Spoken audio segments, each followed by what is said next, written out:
Yesterday we discussed the index of a vector field. We were looking at a vector field, the kind that you learn in vector calculus, analysis of vector fields. But we are trying to apply topological methods to such studies. And we'll understand lots of things about dynamical systems. And we try to do vector fields, study vector fields, not only on R2, R3, as we do in elementary courses on vector calculus, but also on any manifold, any surface, any manifold. So index of vector field at an equilibrium. And yesterday was just introduction to various concepts, but today we'll start the theory, which will lead us to some interesting results. The first one is a theorem that is comparable to another theorem that we saw in the last chapter. This theorem 5 from last chapter says that when you look at the problem of finding fixed points, the intersection number of a graph together with its diagonal and the graph is invariant when you deform the mapping, so that you can change the mapping in a continuous fashion and still have the same number of fixed points counted with positive and negative signs. Here it's a similar theorem. In order to apply the intersection theory, you have to always assume that the underlying objects are closed. In other words, there are no boundaries. You remember what happens to intersection numbers when you have a boundary?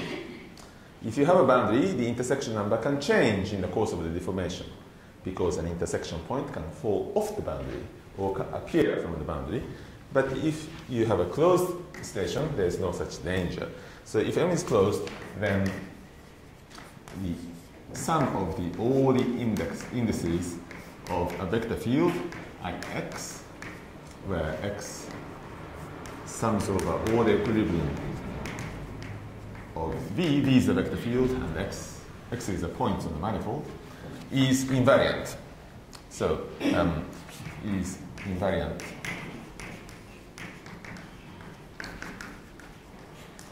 under deformations, any deformations, continuous deformations of the vector field. Okay? And what do we mean under deformations? V, really, we mean under isotopies of the graph.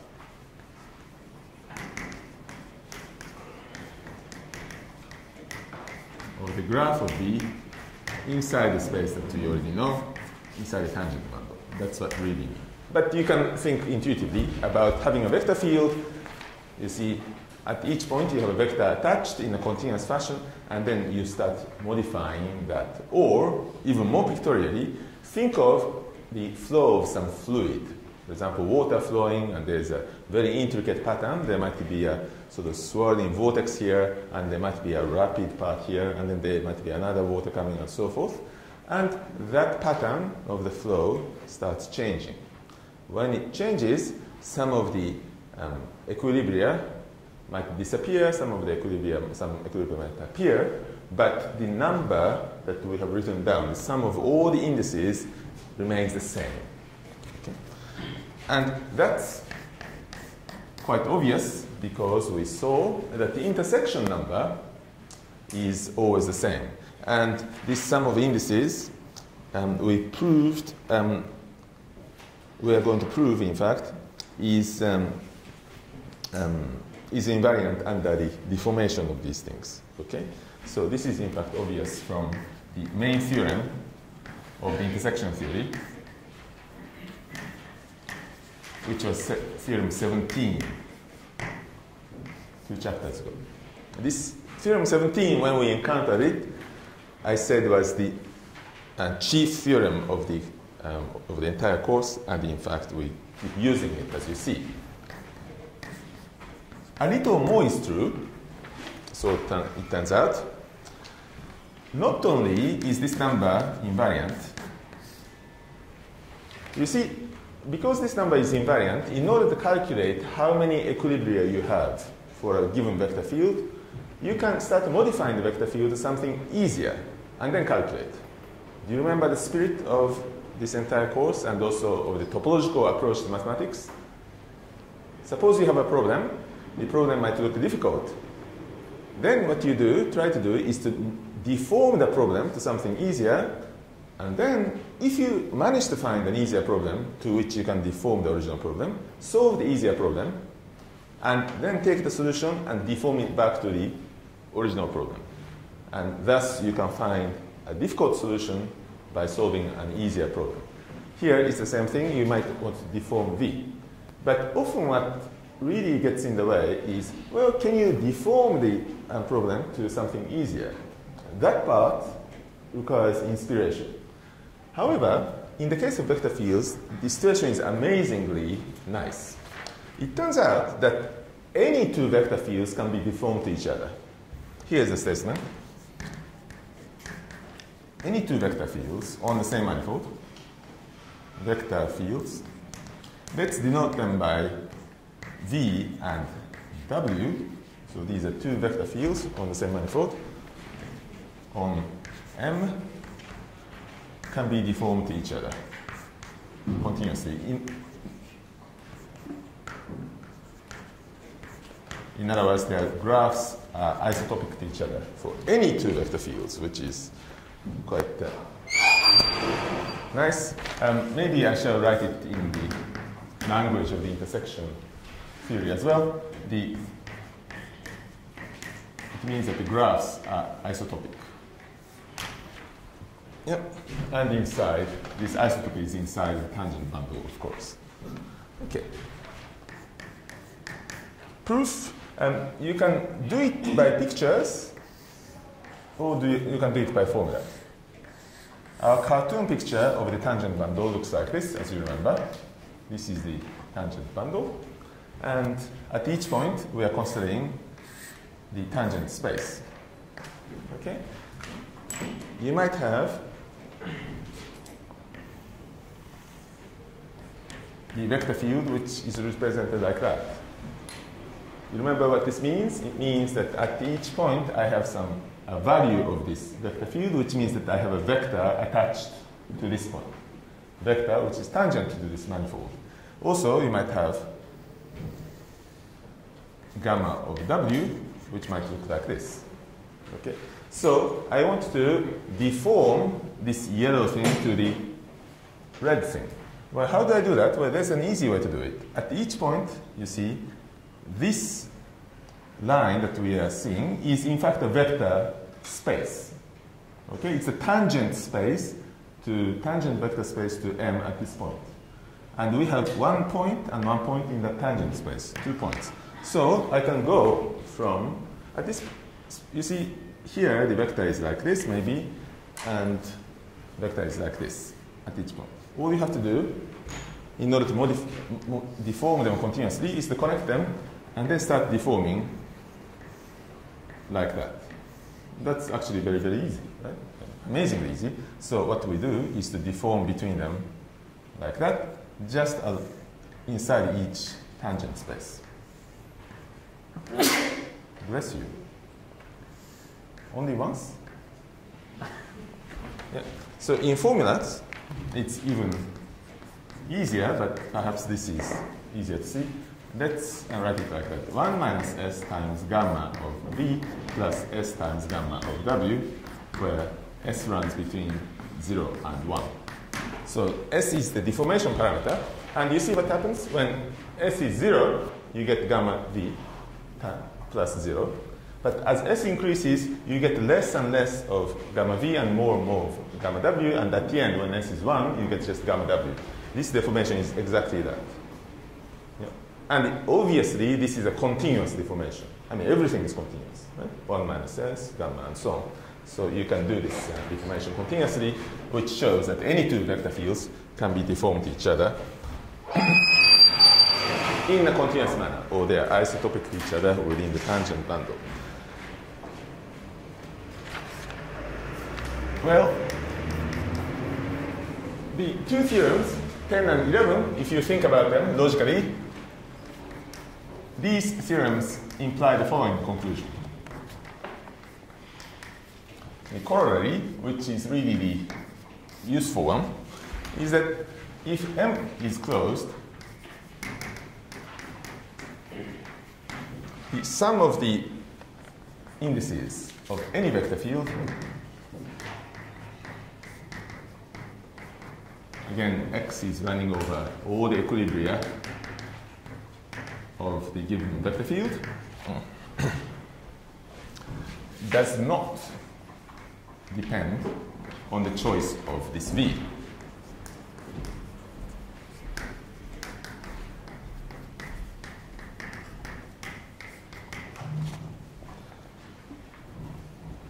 But is simply determined by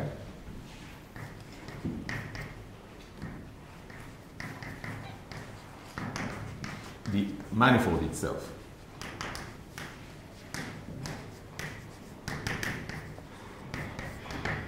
Is that clear? That's because if one of you, Dina, gives me a vector field, and another one of you, for example, Ceriso gives me another vector field, let's call them V and W, I claim that the index of V at all its equilibria and index of W at all its equilibria, those equilibrium points will be different, of course, but if you add up their indices, you get exactly the same number. Why is this? Because I can take V from Dina and W from Ceriso, and I can deform them into each other by this method, Theorem 11. Yeah? On the other hand, by Theorem 10, in the course of deformation, I don't change this number. So in the beginning and at the end, I get the same number. So either way, whatever vector field that I choose, I always, at the end, get the same number. So, which shows that, in fact, this number, very interestingly, doesn't have anything to do with the vector field, although it's calculated in terms of the vector field. You see, you imagine that you are doing something very complicated. You take a vector field, you look at all its equilibria, all the places where the vector field becomes 0. And then at each point, I have to calculate the index, by the method that we discussed yesterday, by the formula, calculating the Jacobian and its determinant and its sign and so on. And then you get plus minus signs all over the place. You add them together, and that's how you calculate this number, you think. But because the result actually does not depend on the choice of the vector field, this number, which you calculate by such a complicated mechanism, is a number which M knows from the beginning. Anyway, you don't have to have the information about the vector field in order to calculate this number. And that remark is encapsulated in the following discussion. So, well then, can we express this number, excuse me, this thing, directly in terms of M, information about M, maybe.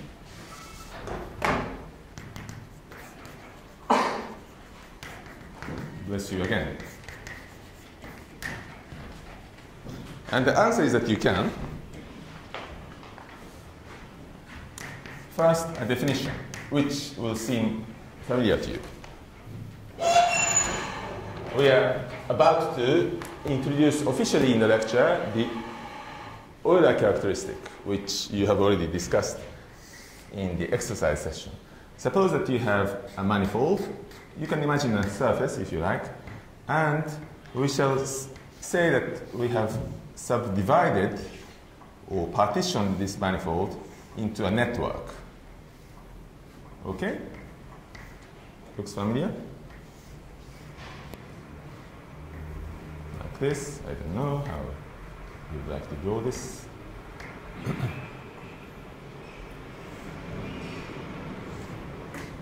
like that. And so on and so on. Yeah, you have some such network. So, given the manifold,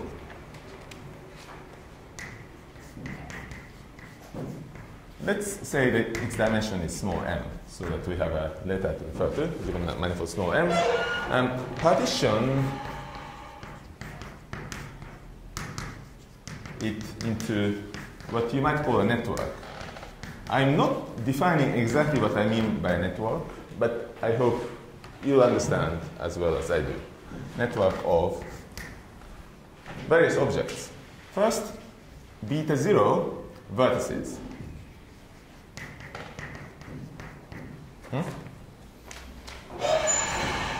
Beta 1 edges. And beta 2 faces, and so on and so on. In this case, we shall keep going to higher and higher dimensions.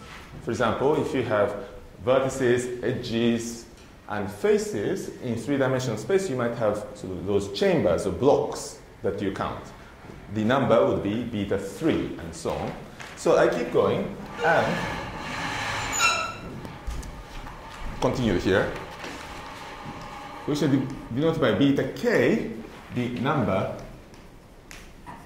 of k-dimensional blocks or faces that you have in the count. Okay? And in fact, the official term is cells. Interesting. So, one zero-dimensional cell is a vertex. Zero-dimensional cell is a vertex. One-dimensional cell is an edge. What is a face? It's a two-dimensional cell, and so on. Okay? Cells of various dimensions. And they are all cells in all dimensions between 0 and up to m. M is the top dimension of the manifold. Okay. And please note something that we noted in the exercise session. We have to require something about those cells. These cells can be pretty much any shape. In the picture, you see that it can be a triangle, it can be a quadrilateral, it can be effectively a pentagon, and so on. But they all have to look, in some sense, nice. And what nice means is that we require each k-dimensional cell to be homeomorphic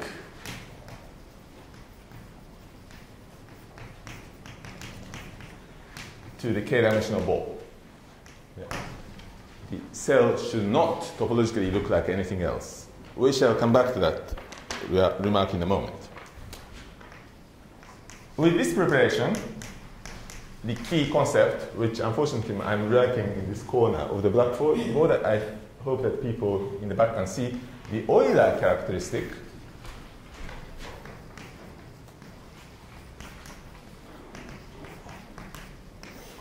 of M is defined in the way that you discovered, most of you discovered yourselves. It's denoted by the Greek letter chi of M, and it is equal to the sum of plus or minus those betas, where you get the plus sign for even dimensions and minus signs for odd dimensions.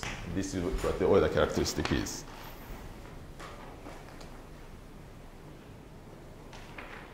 A very important concept indeed. And you see this concept in many other areas of mathematics. It's all over mathematics. For example, in graph theory, where you are talking about only one-dimensional manifolds, essentially, graphs, you get only beta 0 and beta 1. So you get beta 0 minus beta 1. That's the Euler characteristic.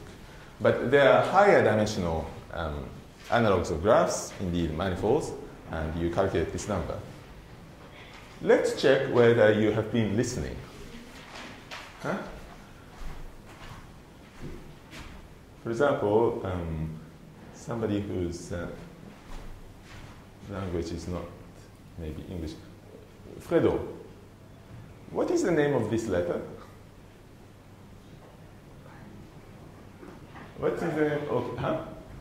Chi. Okay, that's very interesting. You call it chi, and do you know how it's usually spelled? It's spelled like this. In Greek, that's a Greek letter, it's pronounced chi. Its sound is chi. Yeah. For example, you know the word choreography, that's about dancing, or chronology, and so on, you often see CH in many spellings, and it's that letter, in fact. So chronology is, in fact, chronos in Greek, time, and choreography is chorein, which is to dance and so on, ch. So in Greek it's ch, but many European languages don't have ch, so they just transliterate it as ch. Now, the English speakers think that when they see I, it's I, not I. So in French, you can call it qui or she or he. You can do that, but English speakers say hi, and that's why you call it kai. But you can call it ki if you like. Similarly, many people say this is xi or zai even, but really what it is xi. So you don't have to be influenced by, English speakers. You can call it he. That's the proper word, proper name. Okay. Now, we mentioned this number, and we say that he of m looks like a number associated with m. That there is no extra information required to write down what he is. But you see, apparently, it depends on all those betas. All those betas depend on how we drew the picture.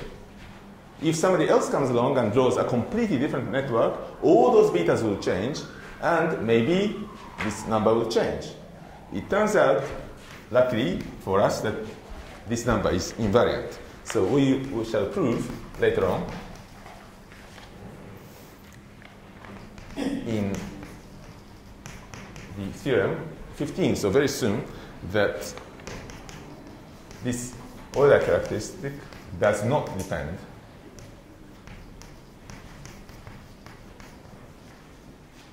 on the choice of on how we partition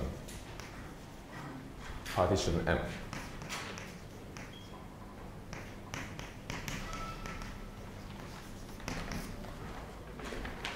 I'm sure you're beginning to appreciate the pattern here.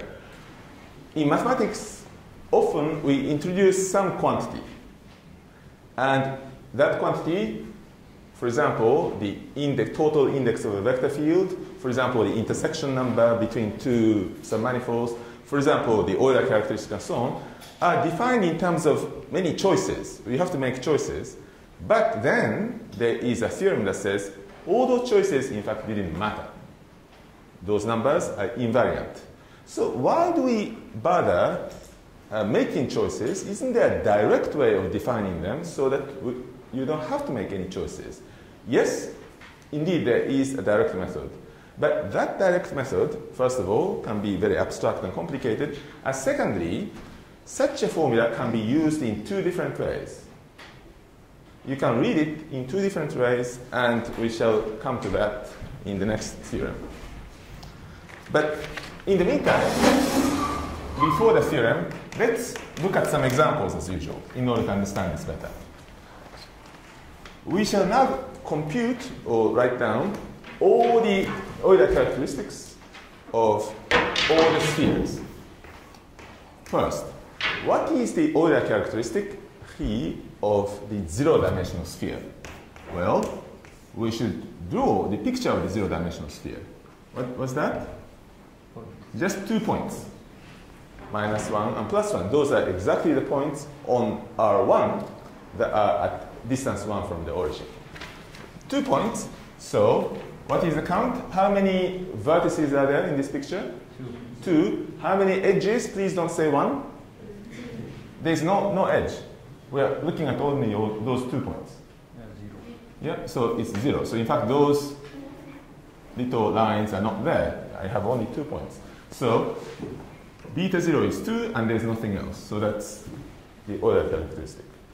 Okay, only vertices in this case. Zero-dimensional. Zero-dimensional means points, only points. How about one-dimensional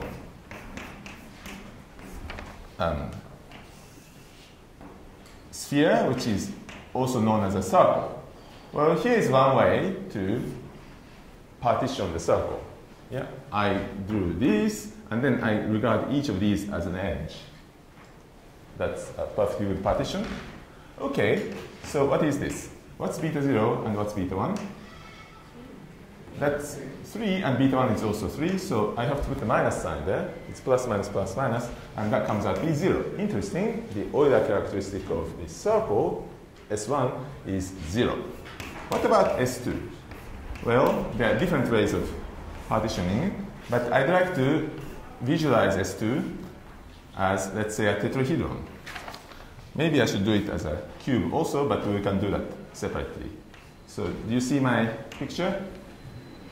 And it looks funny, but the surface is homeomorphic to that of a sphere, two-dimensional sphere. I mean only this surface, yes? Not the inside.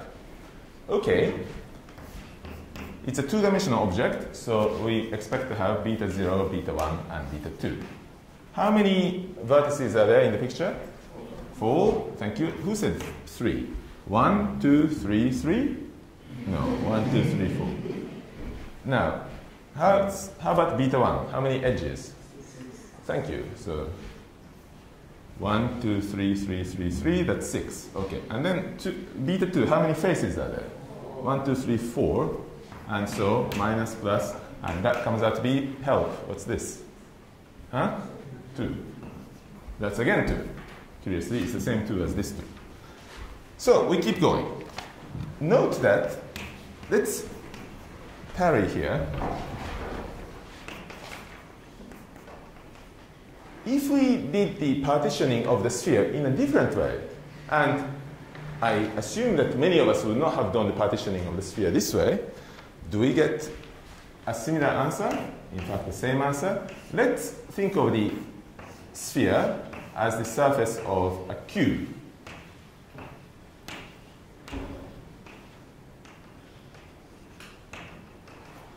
Okay? Again, I'm talking only about the surface. It's not one of those cubic cheeses. It's not a cubic cheese, it's just the shell. It's cheese whose inside has been already eaten. There's surface there. So what is this? Well, beta 0, beta 1, beta 2 in this case. How many vertices are there? 8. And edges, well, at the top there are 4, at the bottom there are 4, but there are 4 vertical ones, so together 12. And how many faces? 6 faces, because when you have a die that you roll, 1, 2, 3, 4, 5, 6. So minus, plus. Note that beta has changed, beta 0 has changed, beta 1 has changed, beta 2 has changed. Everything has changed, but when you do the sum, alternating sum, it's still 2. It's the same. So indeed, this example shows that the Euler characteristic P does not seem to depend on the choice of the partitioning. And then we, of course, would like to find out. What would you like to find out? Trevor is an ambitious man. After we do this, what would you like to? Yeah, S3, but in general, you're even more ambitious, I know. So you want to find it for all dimensions. What on earth is this? And you can, in fact, solve this problem. You can set up a recurrence. We can represent Sm in the following manner. I'm going to draw a fairly large picture, so please draw a large picture too. By the way, I have been observing my colleagues for many, many years, mathematicians and physicists and so on. And I made a discovery. I think that the quality of a mathematician is proportional to the size of the pictures that he or she draws. The bigger pictures a mathematician draws, the better mathematician that person is. So, many people, when they are drawing a picture, do something like this. A circle, which is like this. Another circle, like this. But if you're a good mathematician, which you all are, you draw a circle like this. And then, so please draw not only many pictures, but lots of large pictures. Okay. So my cartoon picture is as follows. We have the northern hemisphere. I don't see why northern hemisphere should be up and southern hemisphere should be down. We should probably start drawing the picture the other way one day. And southern hemisphere, this.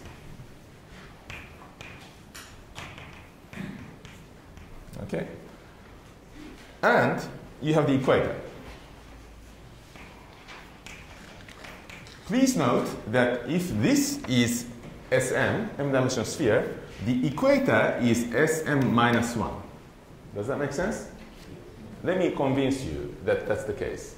For example, when m is 2, S2, the sphere, the equator of S2 is S1, the circle. Indeed, if you have S1, a circle, what's the equator? Equator is simply those 2 points, and that's S0, and so forth. So the equator of Sm is Sm minus 1, sphere of dimension low, 1 dimension lower. On the other hand, those two hemispheres are 2 cells. In other words, these are each m-dimensional balls of dimension m. Example, if you are talking about S2, if this whole picture is S2, I'm claiming that these are 2-dimensional cells. But what is a 2-dimensional cell? It's B2. In other words, a 2-dimensional ball, in other words, a disk. So I'm saying that if you take a disk and another disk, 2 disks, and curve the disks like this, and glue them along the common boundary, which is the equator, you get a sphere. Is that clear? Huh? Okay, so northern hemisphere, southern hemisphere, each of these is homeomorphic to a disk, and so you can regard them as 2-dimensional cells. In general, m-dimensional cells. Okay, so that's the representation. So let's do the count.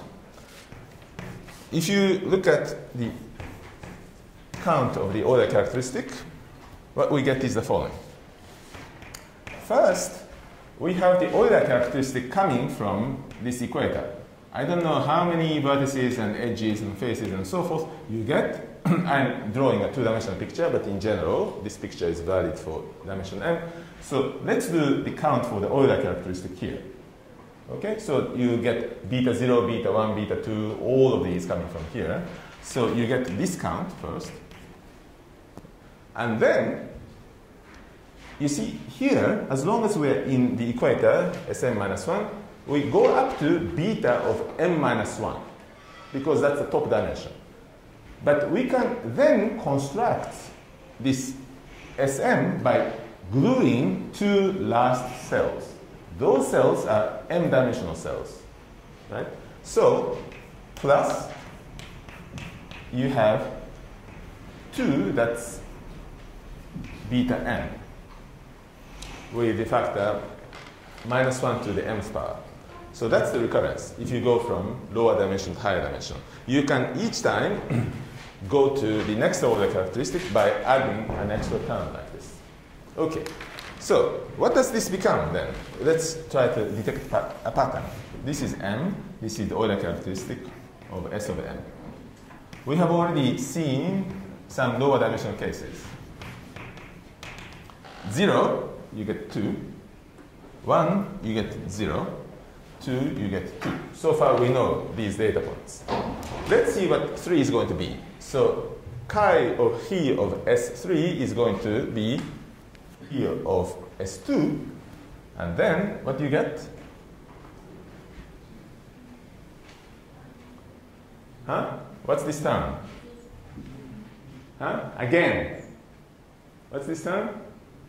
Minus 2. Minus 2, because m is 3, so 2 minus 2, it is 0.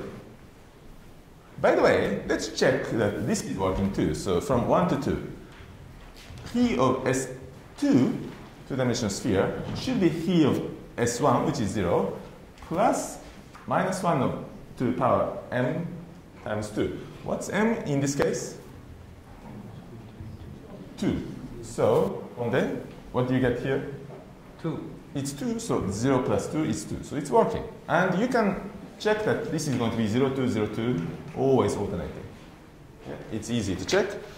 And the conclusion then, which will satisfy Trevor, is that when you have an even-dimensional sphere, the Euler characteristic is 2, and an odd-dimensional sphere, the Euler characteristic is 0.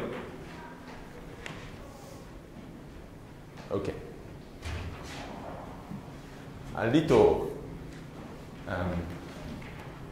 quiz for you. let's consider R2. Yeah, it's the plane. And then I draw a sphere that is a circle. Huh? So we saw that this circle has Euler characteristic 3 minus 3, it's 0. But look, it's in two-dimensional plane. How come the Euler characteristic is not 2? Was this less than a second? Huh? So who else? Let's ask people in the back. Do you have any Justin? You know, it's in R2. And this thing, 3 vertices and 3 edges, 3 minus 3, it's 0. So the Euler characteristic of this circle is 0, although we are in two-dimensional space. So shouldn't this be Euler characteristic be 2? What's going on? Are you mystified? Are you puzzled? This is a very common mistake among beginners. What's going on is that we are inside R2, but the sphere itself is one-dimensional. We have a one-dimensional sphere in two-dimensional space. Is that okay? M-dimensional sphere is a subset of M plus one-dimensional space. Is that okay? For example, if you have three-dimensional space, you look at the set of all the points that are distant 1 from the origin, you get a surface, a two-dimensional object inside a three-dimensional space. Okay. So this dimension, S of M, this M is the dimension of the sphere itself, not of the ambient Euclidean space. Sm is inside R to n plus 1, but that's not what we are talking about. We are talking about the dimension of the sphere itself. So in that case, we have a circle, it's S1, one-dimensional sphere that is a circle inside R2. So we are in this case where the Euler characteristic is 0. Clear? Good.